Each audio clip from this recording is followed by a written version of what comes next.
He was one of the best-known people in the country. He was on hundreds of radio stations at a time when radio stations were all we had. The best estimates are that he, around 1936, around this time, he had tens of millions of Americans listening to him. Again, this was a time when the country had a population of less than 130 million people. But he had 30 million people listening to him every week. His name was Father Charles Coughlin. And while he just became a bigger and bigger and bigger deal on the radio, and he got more and more political and more radically right-wing in his political broadcasts, you know, sometimes his views allied with the views and the interests of the Catholic Church, sometimes they didn't.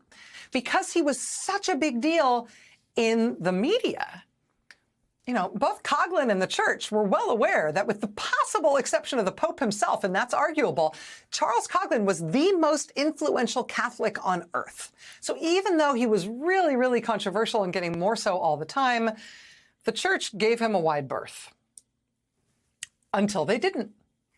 He was a Catholic priest, and he'd had this bishop who came up with excuses for everything he said and covered for him and protected him. His bishop died. Coughlin had a new bishop who came in, and the new bishop thought Coughlin was way too much of a headache for the Catholic Church, and so they pulled the plug on him, took him off the radio, gone, poof.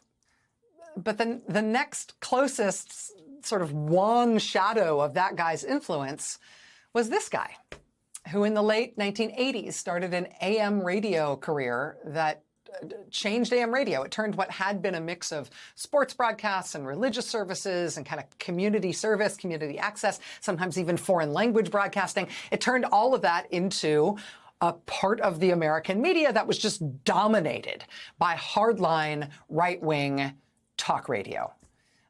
He went to dozens and then hundreds of stations nationwide very quickly. He got himself literally a golden microphone. Like, you know, there's a certain kind of world leader who likes to show off that he's got a gun made out of gold.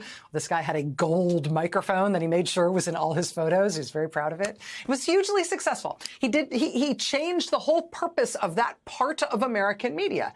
He spawned a thousand, if not thousands, of radio imitators that your angry great uncle probably still listens to today, provided that he still has a terrestrial radio. You know, at his height, he really seemed like his potential was limitless, like his influence would just keep growing and growing and growing until it didn't. Then after him, there was this guy who also built a fast-growing audience on right-wing AM talk radio. And then he was brought onto television, and he did well. He was brought onto the Fox News channel. And he got huge ratings at the Fox News channel with his sort of signature elaborate conspiracy theories that he would draw out on a chalkboard. But at the Fox News channel, he was their fastest growing star, which they must have been very happy with at Fox News. Until they weren't. He was fired, and now he has like a website. At the time slot he used to be on, which again, you know, he set ratings records at this weird time slot he was on. After he left, they filled that time slot with like an ensemble show that turns out also does great in the ratings without him.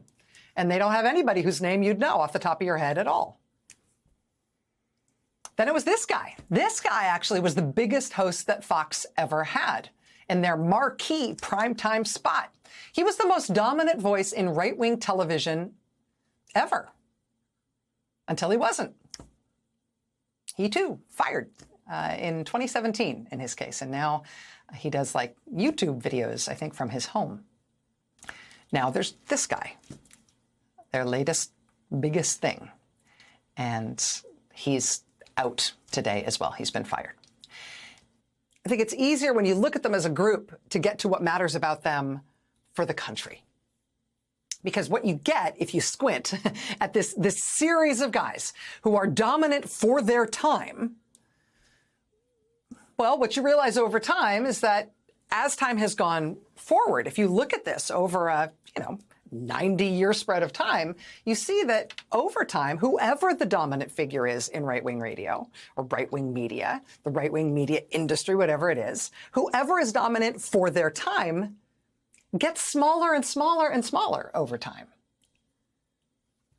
I mean, don't get me wrong. There is a constancy here, right? You get unnervingly similar messaging from these guys over the decades and over the generations, right? They all say some version of, trust no one except, of course, me, because I'll give it to you straight. Nobody else will. They also tend to say, I know what God wants. And obviously what God wants is what I want. And I therefore can tell you who's evil and must be eliminated. I mean, there's a constancy in terms of the way they perform. They all sing a version of that same song. You are right to see commonalities among them in style and in terms of the kind of appeal they have, the kind of thing they're selling, the way they try to get Americans to hate each other and resent each other, and particularly the way they try to get Americans to hate minority groups. But I also think it can be overstated, right? Even though there's always one of them who is dominant, the magnitude of their dominance decreases over time. And you can see that when you look at who's been the dominant figure in decade after decade, generation after generation. As big as any of these modern guys are, there's never, ever going to be anyone as dominant as Father Charles Coughlin was in the 1930s. And as big as the broadcasters were, in the 80s and 90s, they'll never compete with Coughlin.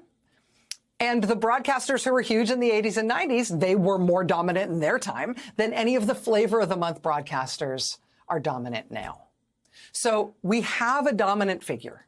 Almost always there's somebody who's dominating, but the magnitude of their dominance, their overall importance to the right-wing media ecosystem, it just shrinks as right-wing media over time diversifies and becomes a lot of different things and something that exists on a lot of different platforms. So there'll never be somebody as big as the biggest guys of the past were.